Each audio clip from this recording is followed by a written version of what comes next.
सत्यनारायण कथा प्रथम अध्याय। एक समय नैमिषारण्य 88,000 ऋषियों ने श्री सूत जी से पूछा, हे प्रभु, इस कलयुग में वेद विद्या रहित मनुष्यों को प्रभु भक्ति किस प्रकार मिलेगी तथा उनका उद्धार कैसे होगा। इसलिए हे मुनिश्रेष्ठ, कोई ऐसा व्रत कहिए जिससे थोड़े समय में पुण्य प्राप्त होवे तथा मनवांछित फल मिले। ऐसी कथा सुनने की हमारी इच्छा है। सर्वशास्त्र ज्ञाता सूत जी बोले, हे वैष्णवों में पुण्य, आप सबने सर्व प्राणियों के हित की बात पूछी है। अब मैं उस श्रेष्ठ व्रत को आप लोगों से कहूँगा जिस व्रत को नारद जी ने लक्ष्मी नारायण से पूछा था। एक समय योगीराज नारद जी दूसरों के हित की इच्छा से अनेक लोकों में घूमते हुए मृत्युलोक में आ पहुँचे। वहाँ बहुत योनियों में जन्मे हुए प्रायः सभी मनुष्यों को अपने कर्मों के द्वारा अनेक दुखों से पीड़ित देखकर सोचा कि किस यत्न के करने से। नारद ऐसा मन में सोचकर विष्णुलोक को गए।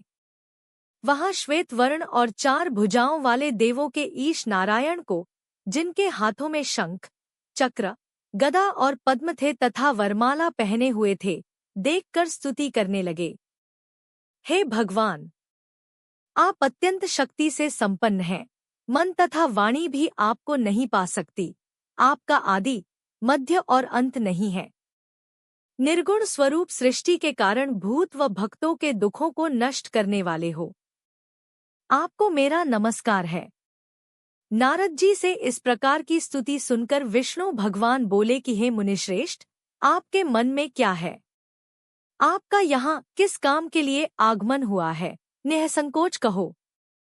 तब नारद मुनि बोले, मृत्युलोक में सब मनुष्य जो अनेक योनियों में पैदा हुए हैं, अपने कर्मों के दुष्ट प्रभाव के कारण अनेक प्रकार के दुख भोगते हैं, कर्मों के द्वारा अनेक प्रकार के दुखों से दुखित हो रहे हैं। हे नाथ, मुझ पर दया रखते हो तो बतलाइए कि उन मनुष्यों के सब दुख थोड़े से प्रयत्न से ही कैसे दूर हो सकते हैं। श्री भगवान जी बोले, हे नारद, मनुष्यों की भलाई के लिए तुमने बहुत अच्छी बात पूछी है। जिस व्रत के करने से मनुष्य मोह से छूट जाता है, मैं वह कहता हूँ। सुनो, बहुत पुण्य देने वाला, स्वर्ग तथा मनुष्य लोक दोनों में दुर्लभ एक उत्तम व्रत है। आज मैं प्रेमवश होकर तुमसे कहता हूँ। सत्यनारायण का यह व्रत अच्छी तरह विधानपूर्वक करके मनुष्य तुरंत ही यहाँ सुख भोग कर मरने पर मोक्ष को प्राप्त होता है। श्री भगवान के वचन सुनकर नारद मुनि बोले, उस व्रत का क्या फल है? क्या विधान है? किसने यह व्रत किया है और किस दिन यह व्रत करना चाहिए? विस्तार से बताइए। भगवान बोले, दुख, शोक आदि को दूर करने वाला, धन धान्य को बढ़ाने वाला, कर्मों के द्वारा अनेक प्रकार के दुखों से दुखित हो रहे हैं। हे नाथ, मुझ पर दया रखते हो तो बतलाइए कि उन मनुष्यों के सब दुख थोड़े से प्रयत्न से ही कैसे दूर हो सकते हैं। श्री भगवान जी बोले, हे नारद, मनुष्यों की भलाई के लिए तुमने बहुत अच्छी बात पूछी है। जिस व्रत के करने से मनुष्य मोह से छूट जाता है, मैं वह कहता हूँ। सुनो, बहुत पुण्य देने वाला, स्वर्ग तथा मनुष्य लोक दोनों में दुर्लभ एक उत्तम व्रत है। आज मैं प्रेमवश होकर तुमसे कहता हूँ। सत्यनारायण का यह व्रत अच्छी तरह विधानपूर्वक करके मनुष्य तुरंत ही यहाँ सुख भोग कर मरने पर मोक्ष को प्राप्त होता है। श्री भगवान के वचन सुनकर नारद मुनि बोले, उस व्रत का क्या फल है? क्या विधान है? किसने यह व्रत किया है और किस दिन यह व्रत करना चाहिए? विस्तार से बताइए।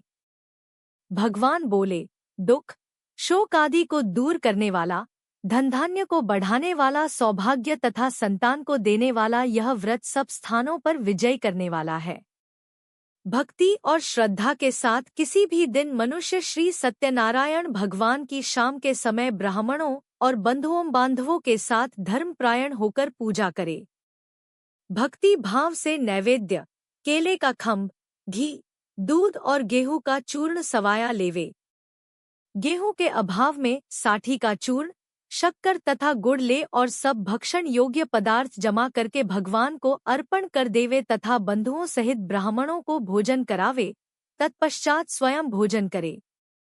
नृत्य गीत आदि का आचरण कर सत्यनारायण भगवान को स्मरण करते हुए समय व्यतीत करे। इस तरह व्रत करने पर मनुष्यों की इच्छा निश्चय ही पूरी होती है।